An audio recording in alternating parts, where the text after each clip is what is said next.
কোথাও বাঁধভাঙ্গা উল্লাস, কোথাও বুকভরা হারের ক্ষত নিয়ে কান্নায় ভেঙে পড়া। বিশ্ব ফুটবলের 23তম আসরের মেগা ফাইনালের পর দুই বিপরীত মেরুতে স্পেন ও আর্জেন্টিনার সমর্থকরা।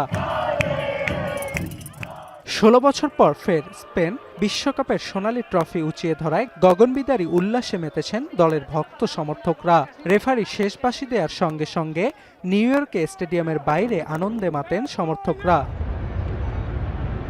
এছাড়াও বিখ্যাত টাইমস স্কোয়ার ও সেন্ট্রাল পার্কের সামনে জড়ো হন স্পেন সমর্থকদের একাংশ।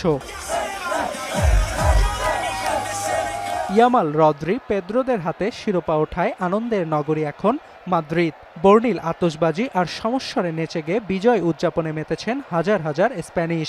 শুধু মাদ্রিদ নয়, পুরো স্পেনই এখন উদ্ভাসিত উদযাপনের লাল রঙে।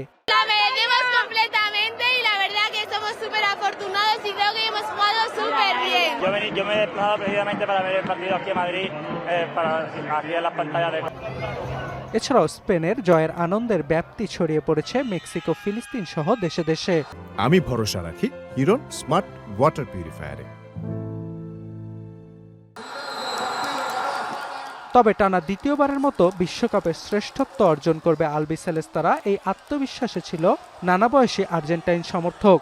পুরো ম্যাচে স্পেন দাপট দেখালেও ফুটবল বিশ্বে লিওনেল মেসির জাদুর ছোঁয়ায় কামব্যাক করবে Argentina.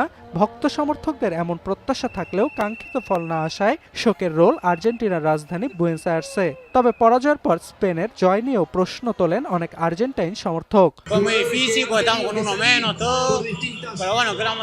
Para mí fue la mejor selección, fue un grupo de guerreros que la luchó hasta el final. No se dio, pero muy contento con el grupo. No hay nada más que le podamos pedir porque pusieron garra, nos representaron, lo dieron todo. ফলাফল যাই হোক, Messi ও আর্জেন্টিনার জন্য শুভকামনা ভক্তদের।